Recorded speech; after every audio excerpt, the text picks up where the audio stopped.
근신하라 깨어라 너희 대적마귀가 우는 사자같이 두루다니며 산길자를 찾나니 주신 말씀 붙들어 지난 한 주간에도 그들을 대적하여 승리하는 삶을 허락하여 주시며 이 아침 생명의 말씀 사모하며 불려주신 하나님의 자녀들이 아버지께 존귀와 찬양 예배로 올려드립니다. 여호와 하나님 홀로 영광 받으시옵소서. 세상의 무거운 짐 아래에서 울부짖는 백성들의 신음소리를 들으시고 내려오셔서 그 신발 활짝 펴 감싸 안아주시며 그 눈물 다 마르기까지 훔쳐 달래주시는 아버지, 죄가 죄됨인 줄도 모르고 지었던 지난 날들의 숱한 죄들과 행여 남들에게 드러나가 두려워 꽁꽁 가슴 깊이 감춰 숨겨놓았던 많은 부끄러움과 아픈 상처들을 이 시간 빠짐없이 다 드러내 아버지께 용서를 구합니다.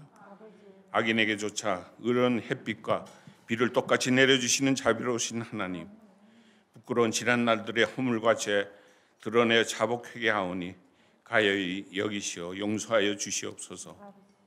태초에 하나님께서 손수지으시고 기뻐하셨던 아담과 하와는 진정 지금 저희들의 본연의 이 모습은 아닐진데 어찌 어젯밤에도 주신 은혜에 감사하며 찬양 기도 올리던 이 입에서 스물스물 솟아오르는 분냄과 미움의 말들의 토함이 어쩐 일인데요. 아버지, 이 한 입에서 나오는 찬송과 미움과 탐욕의 말들을 나누게 도와주시옵소서. 간절히 바라옵기는 이 입으로는 창조주 아버지를 높이는 아름다운 찬양과 사랑만을 노래하게 하옵시며 상처받고 외롭고 아픈 이웃들에게 하나님의 의로우신가 위로의 평강과 천국의 복음 소식을 전하는 도구로만 사용케 도와주시옵소서. 하나님 아버지, 이 땅 위에서 삶 살아가며 간혹 서로의 다름이 있을 때 먼저 제 눈에 커다란 들보를 보게 하옵시며 누구인가 화를 내며 저에게 오리를 걷게 하거든 심리를 동행하며 그 분냄을 달래주어 화해하게 하시옵소서. 내가 어느 때 잠이 깨어 일어나겠느냐. 너희는 눈을 잠들게 하지 말며 눈꺼풀을 감기게도 하지 말고 노루가 사냥꾼에서 벗어나는 같이 대적마귀에서 스스로 구원하라는 말씀 깊이 새기며 오늘 이 시간 목사님을 통하여 주실 하나님 생명의 말씀을 가슴 활짝 열어 기다립니다. 주시는 하나님 생명의 말씀은 잠을 잘 때에도 내가 잠에서 깨어날 때에도 나와 더불어 내게 말하시며 어디든지 다닐 때에도 나를 인도하시는 훈계의 책망이시며 등불이시며 그 생명의 길임은 가르쳐 주시어 감사합니다. 그 말씀을 위해 정성과 사명 다해 수고하시는 담임 목사님께 하나님께서 내려주시는 은혜의 축복과 지혜와 힘찬 건강 주시어 하늘나라 하나님 영광 위에 내리는 그 한 걸음 한 걸음들이 정녕 외롭거나 곤고치 않게 보호 인도하여 주시옵소서. 감사하는 게 큰 울타리 되신 올로 목사님과 은퇴 목사님과 전도사님, 연로하신 성도님들의 무더위 건강 지켜주시옵고 오늘도 예배를 위해 수고하시는 찬양대와 각 직분자들을 위해 아버지께서 내려주시는 크신 축복과 은혜 마음껏 부어 주시옵소서. 사랑하는 고은길 집사님과 최몽희 집사님의 건강 회복을 위해 저희 형제 자매들이 합심하여 간절한 기도를 하나님께 구합니다. 저희 몸 깊숙한 세밀한 감성까지 헤아리시는 하나님, 저희 백성들의 몸을 지으신 하나님만이 저희들의 몸을 아십니다. 이제 쇠하고 고장난 몸들의 치료하심도 막힌 것 뚫으시어 온전히 회복시키심도 힘차고 평안한 호흡에 허락하심도 우리를 지으시고 그 삶을 주관하시는 오직 한 분 하나님 아버지 뿐이십니다. 아버지, 이 시간 두 손 모아 간절한 소망을 올립니다. 이 연약한 백성들 불쌍히 여기시어 아담에게 주시었던 그 생기 다시 불어넣어 주시어 새로운 건강을 허락하여 주시옵소서. 하나님, 내일 이 땅의 주인공이 되어질 아이들과 교육부와 감사 한국 학교를 감당하실 선생님들을 축복하여 주시옵소서. 하나님께서 내려주시는 크신 은혜와 말씀과 지혜로 함께 키와 믿음이 자라게 하시어 하늘에 계신 우리 아버지 이름이 거룩하게 하옵시며 하느님 뜻이 하늘에서 이루어진 것 같이 그 뜻이 이 땅에서도 이루어지는 하나님의 신실한 자녀들로 자라나게 축복하여 주시기를 간절히 바라오며 이 모든 말씀 우리를 구원하신 예수 이름 받들어 감사기도 드립니다. 아멘. 신약 성경 요한복음 2장에서 보겠습니다. 1절에서 11절까지의 말씀을 우리 한 목소리로 천천히 읽겠습니다.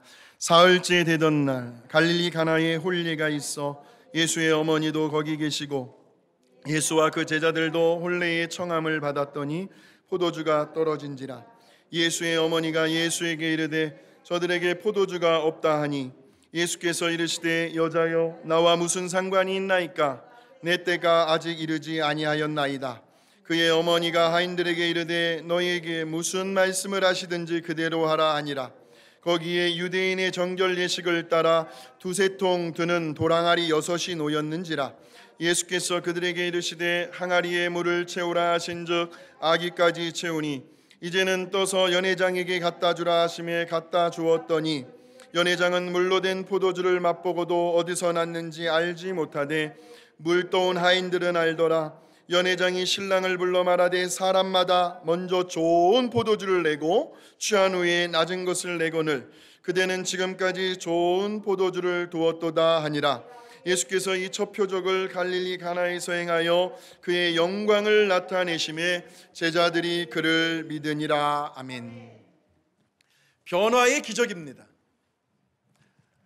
자, 오늘 한번 옆 사람을 한번 축복해 주실까요?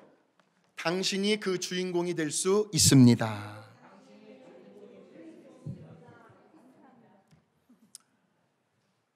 오늘 저와 여러분이 그 변화의 기적의 주인공이 되셔야 합니다.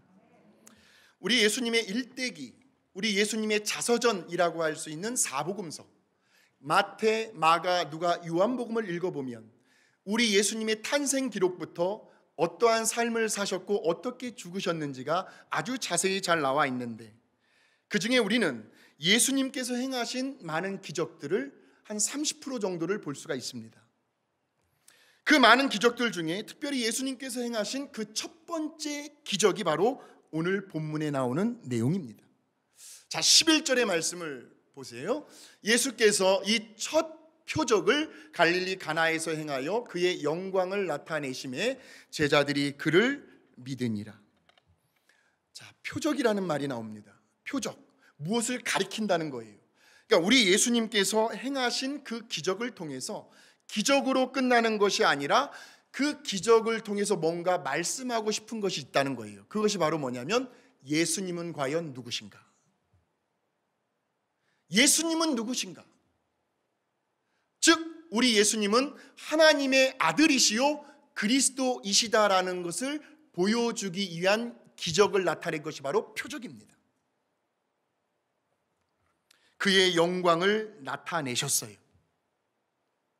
그런데 예수님 시대뿐만이 아니라 오늘 우리가 살아가는 이 삶의 현장에서도 저와 여러분의 생활 현장 속에서도 예수님의 그 변화의 기적은 얼마든지 일어날 수 있다라는 것이 믿어지셔야 합니다. 예, 믿어지셔야 돼요. 그러니까 이 기적이라는 것은요, 사람의 판단으로는 도저히 계산이 나오지 않는 영역입니다. 예측할 수도 없는 영역입니다. 인간이 할 수 있는 가능성이 요만큼 1도 없습니다.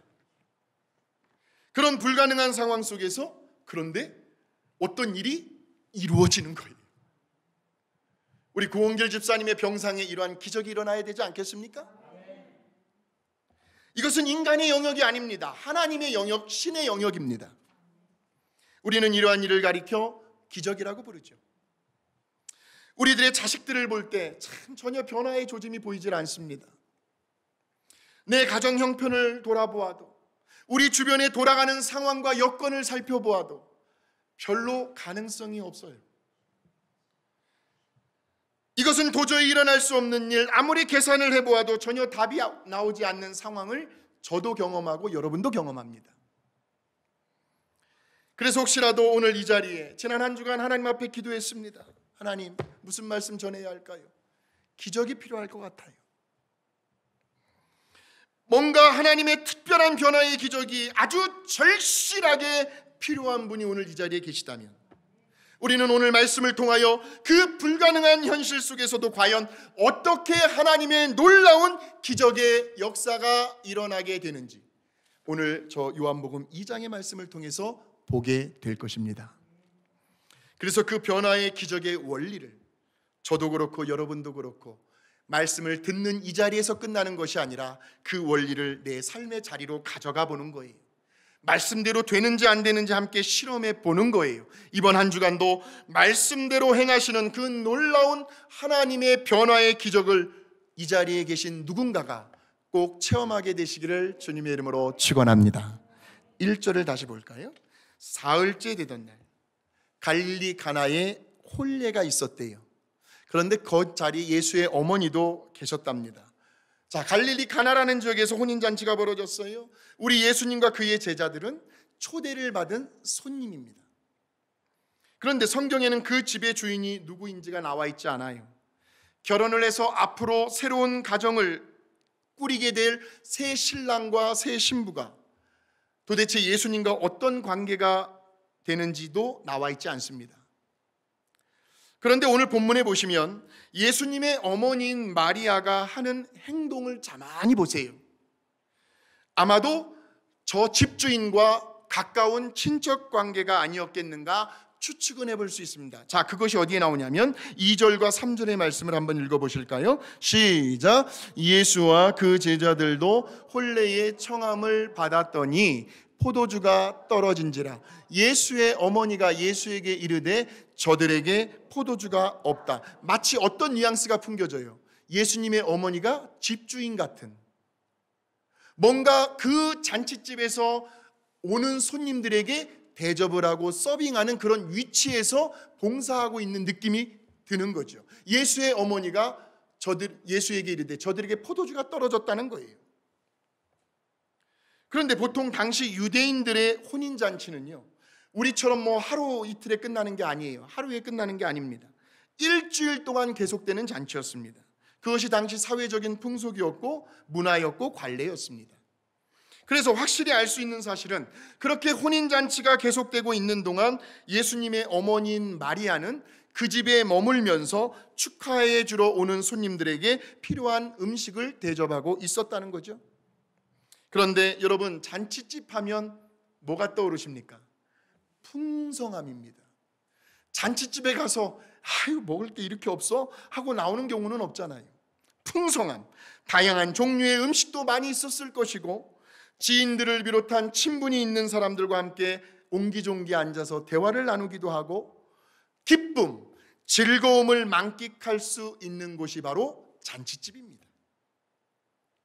그래서 이러한 잔치집이 주는 이미지, 그 잔치집이 상징하고 있는 것을 잘 보여주는 것이 오늘 본문의 말씀 속에 나오는데 그것이 뭘까요? 포도주였어요. 포도주는 기쁨을 상징하는 거예요. 포도주는 기쁨을 의미합니다. 그런데 이게 웬일입니까? 집주인의 계산착오였을까요? 아니면 포도주를 생각보다 적게 준비하였기 때문일까요? 아니면 예상 밖으로 손님들이 많이 찾아와서 그랬을까요? 어찌되었든 지금 그 혼인잔치집에서 없어서는 안 될 제일 중요한 포도주가 떨어져 버렸어요. 이 말은 잔치집의 풍성함과 기쁨을 상징해주고 있는 포도주가 떨어졌다는 말은 그 잔치의 흥이 깨져버릴 수 있다는 아주 심각한 위기에 봉착한 겁니다. 그러니 누구보다도 이 사실을 잘 알고 있었던 예수님의 어머니가 누구에게 뛰어가겠어요? 예수에게 급히 달려가서, 자 3절의 말씀을 다시 한번 봅니다. 포도주가 떨어진지라. 예수의 어머니가 예수에게 이르되 저들에게 포도주가 없다. 그러니까 쉽게 이야기하면, 예수야 지금 큰일 났다. 이게 웬일이니? 포도주가 떨어졌어. 포도주가 없게 되면 이제 곧 잔치의 흥도 깨질 텐데 어떻게 좀 네가 도와주면 안 되겠니? 하는 말이에요. 그러자 예수님이 어머니의 심정을 좀 헤아렸어야 됐어요. 지금 마리아의 속이 타들어갑니다. 애간장이 녹습니다. 초조합니다. 이거 어떻게 해야 하나? 포도주가 떨어졌는데 제일 중요한, 참으로 난감해하는 표정을 짓고 있어요. 그런데 예수님이 대답하는 말을 들어보세요. 그것이 4절입니다. 얼마나 느긋하게 이야기하는지 몰라요. 예수께서 이르시되 여자여 나와 무슨 상관이 있나이까? 내 때가 아직 이르지 아니하였나이다. 무슨 말이에요? 포도주가 떨어졌든 말든 I don't care. 예수님과는 아무런 상관이 없다라는 말이에요. 남 얘기하는 거예요 지금. 그러니 어머니의 입장에서 보면 이보다 더 야속한 말이 어디 있겠습니까? 서운하지요. 아들인데. 보통 어머니 같으면 야 이놈의 자식아 내가 널 어떻게 키웠는데. 자칫 잘못하면 감정이 상할 수 있는 상황, 충분히 삐질 수 있는 상황입니다. 여러분 자식들 앞에서 한번 삐져보신 경험 있으십니까? 저는 지금도 하성이한테 삐질 때가 많아요. 좀 도와달라는데요. 그것도 어머니가 간곡히 부탁을 하고 있는데 저와 여러분 같으면요, 아 그래요 어머니, 일단 함께 감정을 공유하는 거예요. 어머니의 그 마음을 함께 공감해 주는 거예요. 아이고 어떻게 해요 어머니. 그리고 초조한 어머니의 마음을 안심시켜 드릴 겁니다. 어머니 걱정하지 마세요. 제가 되든 안 되든 어떻게 한번 해볼게요. 이것이 정상적인 사람의 반응이, 자식의 반응이죠. 그런데 우리 예수님은 이 구절만 놓고 보면 어머니가 부탁을 하는데 조금 더 생각하지 않고 단숨에 무자르듯 거절을 하고 있습니다. 그런데 또 한편으로는 이렇게도 생각을 해보았어요. 사실 어떻게 보면 예수님의 저 말도, 저 대답도 일리는 있습니다. 객관적인 입장에서 지금 예수님은 손님으로 초대받은 입장이잖아요. 어디에 초대받아서 손님이 너무 설치면 안 돼요. 그것도 실례입니다, 주인한테. 정말 예수님 말 그대로 포도주가 떨어졌다는 사실이 예수님과는 아무런 상관이 없는 일일 수도 있어요. 왜냐하면 우리 예수님이 이 땅에 오신 목적은 분명했기 때문에. 포도주 떨어진 거 채우러 오지 않았어요. 우리 예수님의 그 사역의 본질은 천하보다도 귀한 그 한 영혼을 어떻게 해서든 구원하는 것, 즉 죄인을 회개케 하고 천국을 향하여 소망을 갖게 하고 이 땅에서 하나님의 자녀로서, 천국 백성으로서 담대하게 자녀된 권세를 누리며 살아가게 하는 것, 이것이 우리 예수님이 이 땅에 오신 목적이었어요. 그리고 그때와 시기는 아직 다가오지 않은 시점이었습니다. 내 때가 아직 이르지 아니하였나이다. 이제 막 30세가 되시면서 공생의 시작을 하신 때였기 때문에, 첫 표적이었기 때문에. 그런데 이러한 예수님의 반응을 보고 마리아가 어떻게 하는지를 보세요. 우리 마리아도요 참 어머니들 중에 훌륭한 분이십니다. 자, 마리아가 5절입니다. 5절 같이 한번 읽어보겠습니다. 시작. 그의 어머니가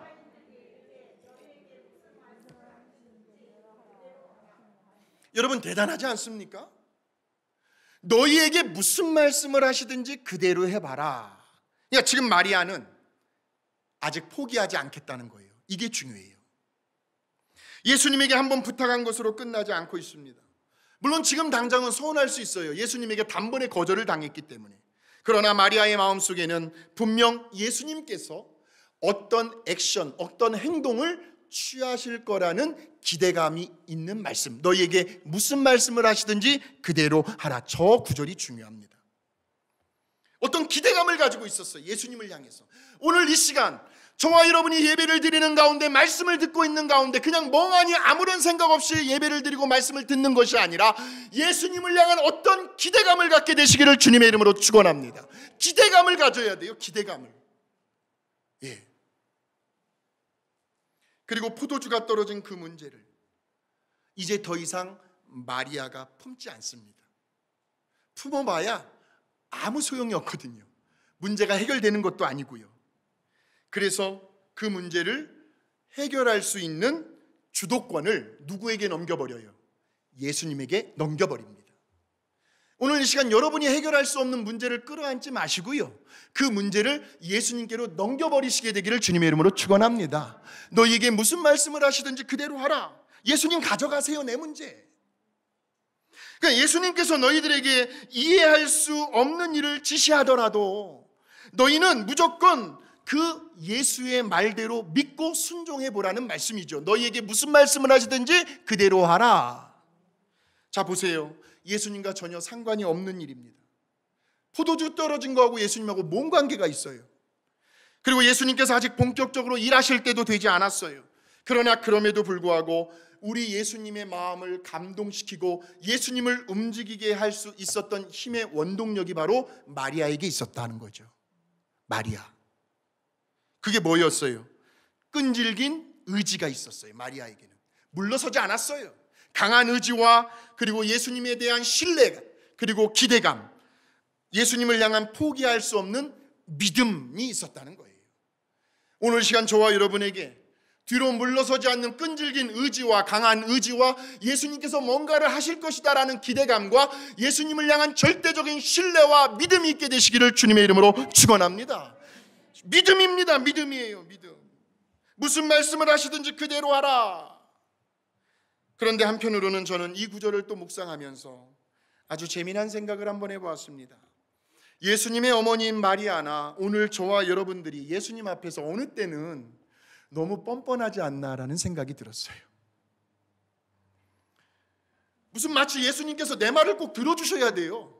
무슨 예수님께서 내 문제를 꼭 해결해 주셔야 돼요. 내 일을 안 들어주시면 무슨 큰일이라도 낼 것처럼 왜 이 문제 해결해 주시지 않느냐고, 왜 지금 당장 내 마음의 병을 치료하여 주시지 않느냐고, 왜 지금 내 육신의 고통 이렇게 아파 죽겠는데 치료해 주지 않느냐고 별의별 문제를 다 가지고 와서 예수님께 제발 지금의 내 형편과 사정을 좀 봐달라고 해결해 달라고 그렇게 떼를 쓰며 매달리는 우리들의 그 모습들을 보시면서 과연 예수님은 어떻게 생각하실까? 자, 4절의 말씀처럼요. 아무개요. 그것이 나와 무슨 상관이 있니? 내 때가 아직 이르지 아니하였다. 이렇게 말씀하실까요? 아니라고 봐요. 물론 설령 예수님께서 그렇게 말씀하신다 하실지라도 우리는 아무런 할 말이 없습니다. 예수님이 우리에게 빚을 진 것도 아니잖아요. 그저 그때 그 순간 잠깐 섭섭할 수는 있겠죠. 서운할 수는 있겠죠. 그렇다고 해서 우리 주님은 아쉬울 것도 손해보실 것도 없는 분이십니다. 내가 안 하면 그게 아니죠. 그런데 이제부터가 중요해요. 이제 말씀의 본론으로 들어가면 이제부터가 중요해요. 여기서 우리가 놓치지 말아야 할 아주 중요한 사실이 있는데, 물론 그 일, 혼인잔치에서 포도주가 떨어졌다 하는 그 문제가 예수님과는 전혀 무관하고 상관이 없는 일이었다 할지라도, 그러나 그 문제를 가지고 끝까지 포기하지 않았어요. 이게 중요해요. 뒤로 물러서지도 않았어요. 그리고 뭐라고 해요? 무슨 말씀을 하시든지 그대로 하라. 즉 예수님이 하시는 말씀 앞에 말씀만 하옵소서 무조건 순종하겠다라고 하는 강한 의지를 가지고 믿음과 신뢰로 예수님께 나아갔더니, 자, 그때부터 어떤 일이 일어나는지를 보세요. 예수님과 전혀 상관이 없던 그 문제가 이제는 예수님과 전혀 상관이 있게 되더라는 거예요. 그 연결고리를 잘 보셔야 합니다. 오늘 본문의 말씀에서는 연결고리. 그렇게 순종하겠다라고 하는 강한 의지를 보이니까요. 자, 5절에 다시 한번 우리 읽어볼까요? 5절 시작. 그의 어머니가 하인들에게 이르되 너희에게 무슨 말씀을 하시든지 그대로 하라. 저거요, 저거. 저 마리아의 고백이 오늘 저와 여러분의 믿음과 신앙의 고백이 되었으면 좋겠습니다. 예수님, 무슨 말씀을 하시든지 그대로 하겠습니다. 무슨 말씀을 하시든지 간에 그대로 한번 해보겠습니다. 이러한 자세가 중요하다. 그렇게 순종하겠다고 하는 강한 의지를 보이니까 6절에서 8절입니다. 시작. 거기에 유대인의 정결 예식을 따라 두세 통 드는 도랑아리 6이 놓였는지라. 예수께서 그들에게 이르시되 항아리에 물을 채우라 하신즉 아기까지 채우니 이제는 떠서 연회장에게 갖다 주라 하심에 갖다 주었더니. 그러니까 당시 그 잔치집에는 유대인들이 결례 의식 때 사용하는 정결 예법 때에 쓰는 돌 항아리가 놓여져 있었어요. 거기에 손과 발을 씻을 수 있는 물을 담는 항아리였습니다. 식사 전후 때라든지 외출하고 집에 돌아왔을 때 유대인들은 꼭 손발을 먼저 씻는 의식을 행했습니다. 이것을 정결 예식이라고 하죠. 바로 그 도랑아리에 지금 예수님께서 뭘 하래요? 물을 채우라는 겁니다. 그것도 아귀에 찰 때까지 물을 가득 부으라는 거예요. 그리고는 그것을 연회를 주관하고 있는 연회장에게 갖다 주라는 거죠.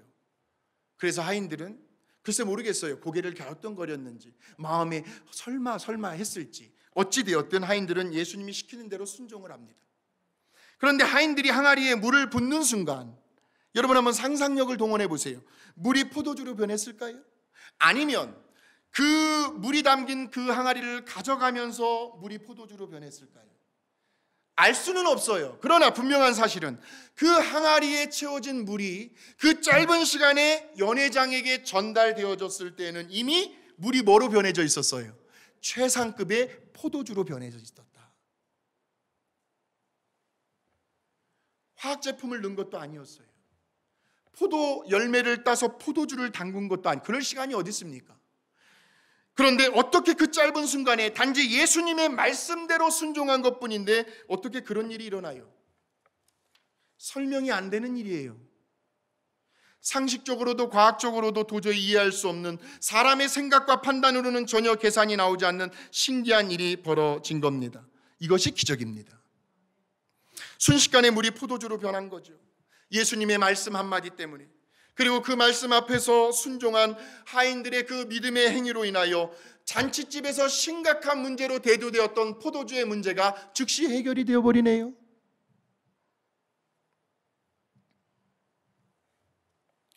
모르겠습니다. 오늘 말씀을 듣는 중에도 여러분의 문제가 해결되어지고 있는지는 모르겠습니다만 어느 신학교 교수가 오늘 이 본문의 내용을 가지고 신학생들에게 문제를 냈습니다. 가나의 혼인잔치 내용을 신학적인 관점으로 해석을 해보라는 문제였습니다. 다들 그동안 열심히 공부한 대로 답안을 작성합니다. 그런데 순간 저 뒤쪽으로 창가 옆에 앉아있는 한 신학생이 교수님의 눈에 탁 들어온 거예요. 자세가 불량했어요. 시험 보는 태도가 불량했어요. 처음부터 답안지 작성할 생각은 하지 않고 아예 턱에 그냥 손을 기대고 창문 밖을 계속해서 주시하고 있었던 학생이 딱 교수님의 눈에 들어온 거예요. 그리고 시험 시간이 끝나는 종이 울렸습니다. 하나 둘씩 작성한 답안지를 제출하고 나가는데 그 학생은 그냥 빈 답안지를 제출하고 나가려는 거예요. 그 순간 교수님이 그 학생을 멈춰 세웁니다. 이보게, 이렇게 답안지를 그냥 내버리면 나는 자네에게 F학점을 줄 수밖에 없네. 그러니 무슨 말이라도 좋으니까 한 줄이라도 한번 써서 제출하게. 그래야 내가 아량을 베풀 수 있지 않겠나. 그러자 이 신학생이 이런 문장의 글을, 아주 짧은 센턴스를 쓰게 됩니다. 그리고 나중에 그 교수님이 그 신학생의 답안을 보고 감탄을 하는 거예요. 다른 빼곡하게 쓴 답안지들을 다 제쳐놓고 마지막으로 써낸 그 신학생의 답안지를 보면서 정말 기가 막힌 훌륭한 답안이다. 어디서 이런 기발한 생각을 있었을까? 그 신학생의 답안지에 A+를 준 겁니다. 그 답안이 바로 이것입니다. 물이 주인을 만나니 얼굴이 붉어졌더라. 물이 주인을 만나니 얼굴이 붉어졌더라. 그 가나의 혼인잔치에서 물이 포도주로 변한 그 사건을 이 신학생은 창문을 바라보면서 계속 묵상하고 있었던 거예요. 그러면서 그 신학생은 신학적인 관점에서 누구를 떠올렸냐면 창조주 하나님을 떠올렸어요. 무에서 유를 창조하시는 창조주의 하나님을 발견하게 된 거지요. 물도 창조하신 하나님, 포도주도 창조하신 하나님, 저까짓 것 변화 못 시키겠느냐는 그 창조주 하나님, 모든 만물의 주인은 하나님이시라는 것을 깨닫게 된 겁니다.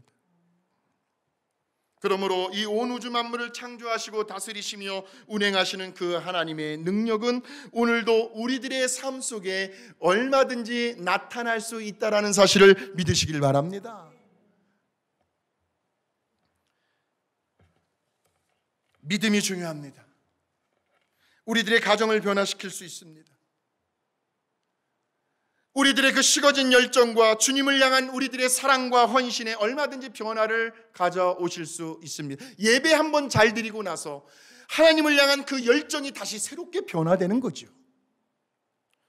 예배를 드리는 자세라든지 하나님 앞에 헌금을 드리는 마음 태도라든지 부부와의 관계, 자식 간의 관계, 형제자매 친척들과의 관계, 직장에서 농장에서 사업장에서 일어나는 모든 일들의 여건들 또한 한 번의 예배를 통하여 우리의 믿음을 통하여 얼마든지 변화될 수 있다라는 말씀이죠. 우리를 육신의 연약한 부분들 우리 하나님이 모르시겠습니까? 나를 지으셨는데 내가 지금 어디가 아프고 어디가 아킬레스건이고 어디가 연약한지를 나를 지으신 창조주 하나님은 알고 계신다는 말씀이겠죠. 꼬챙이로 찔러도 마음이 너무나 강팍해서 마음의 문이 열리지 않아요. 예수님을 영접할 수가 없어요. 그러한 강팍한 마음까지도 우리 하나님은 얼마든지 변화시킬 수 있다라는 그러한 믿음이 중요합니다. 그렇다면 누가 이러한 변화의 능력과 기적을 체험할 수 있을까요? 당연히 믿음이 있는 사람. 물이 변하여 포도주가 된 이 사건을 보았습니다. 하인들은 말할 것도 없고 또 누가 놀라고 있어요? 연회장이 놀라고 있습니다. 자, 그런데 이때의 하인들이 놀라는 것하고 연회장이 놀라는 것하고는 놀라는 정도 질적인 차이가 있는데, 자, 지금 연회장이 깜짝 놀라며 하는 이야기를 들어보세요. 그것이 9절에서 10절에 나옵니다. 자, 시작. 연회장은 물로 된 포도주를 물떠온 하인들은 알더라. 연회장이 신랑을 불러 말하되 사람마다 먼저 좋은 포도주를 내고 취한 후에 낮은 것을 내거늘 그대는 지금까지 좋은 포도주를 두었도다 하니라. 지금 연회장은 무엇을 보고 놀라고 있습니까? 그 놀라움 속에는 예수님이 관여되어 있지 않아요. 자, 그 새로 내온 포도주의 맛을 보고 놀라고 있습니다. 어디서 나온는지도 몰라요. 그냥 놀라는 거예요. 우리는 가끔 우리 주변에서 간증하는 사람들의 이야기를 들을 때가 있죠. 야, 어떻게 그런 일이, 어떻게 정말 신기하다, 대단하다, 부럽다. 어떻게 하면 나도 저렇게 예수 믿고 아주 드라마틱한 경험을 하면서 기적 같은 신앙생활을 할 수 있을까? 이렇게 감탄을 하며 놀랄 때가 있습니다. 들어서 예수님을 간접적으로 체험한 거죠. 그런데 오늘 하인들은 물이 변하여 포도주가 되는 그 현상을 아주 생생하게 직접 경험한 사람들입니다. 어떻게 해요? 예수님이 하시는 말씀 앞에 직접 순종의 봄으로 그 일에 동참한 사람들입니다. 오늘 저와 여러분이 하나님의 말씀을 선포하고 그 말씀을 듣는 가운데 그 말씀 앞에 내가 순종하겠습니다라는 강한 의지를 가지고 실천하는 사람이 바로 하인들과 같은 사람들이라는 거예요. 직접 경험을 하는 거죠.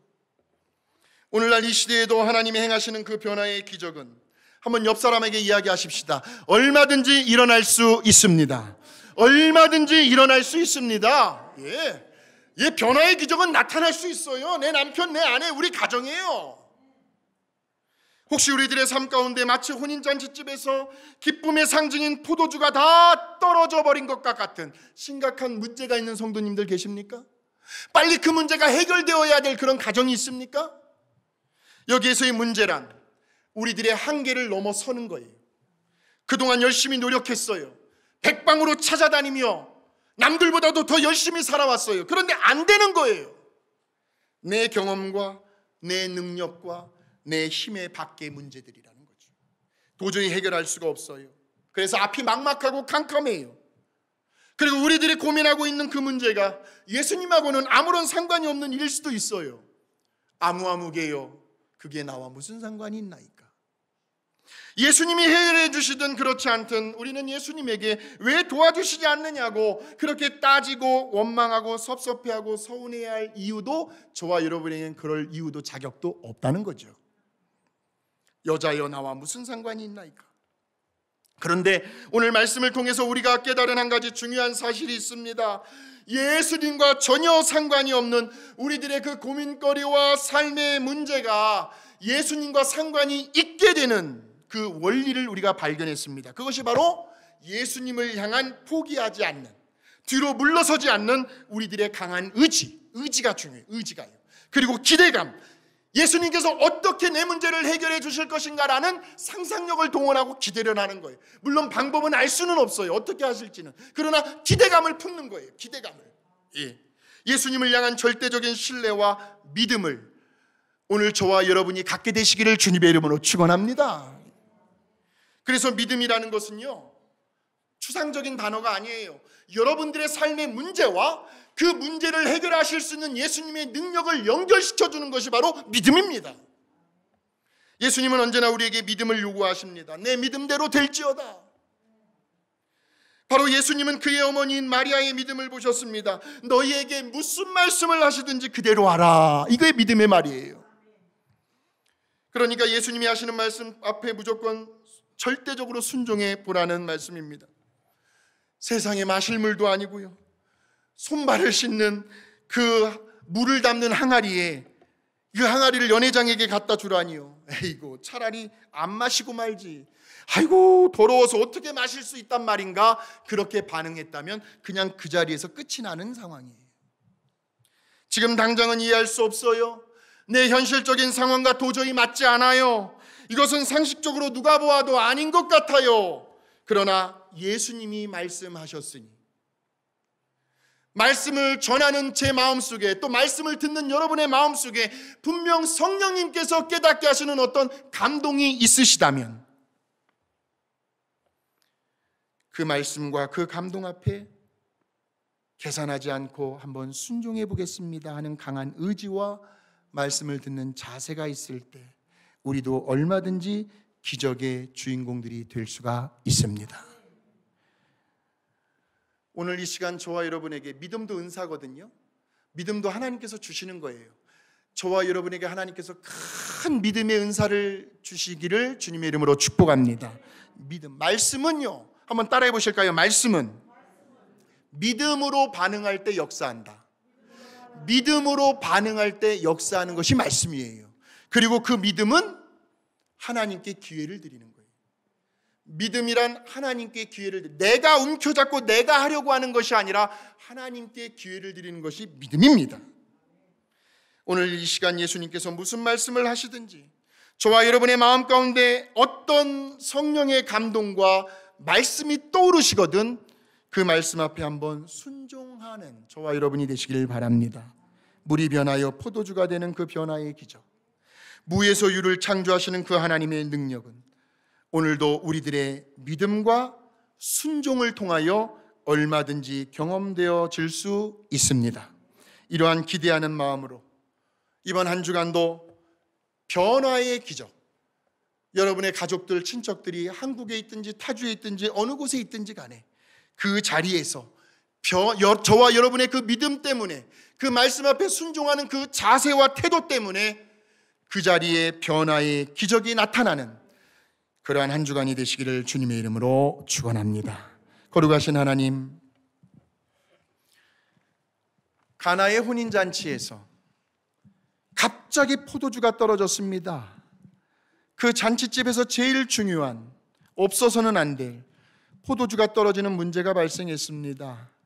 그때 예수님은 그것이 나와 무슨 상관이나이까, 내 때가 아직 이르지 아니하였나이다 라고 말씀했지만 그 예수님을 움직이게 만들 수 있었던 그 원동력은 바로 예수님의 어머니인 마리아의 강한 의지와 분명 예수께서 뭔 일을 행하실 것이다 라는 기대감과 예수님을 향한 절대적인 믿음과 신뢰에 있었음을 오늘 말씀을 통해서 우리가 살펴보았습니다. 우리 모두에게 마리아와 같은 믿음을 주시옵소서.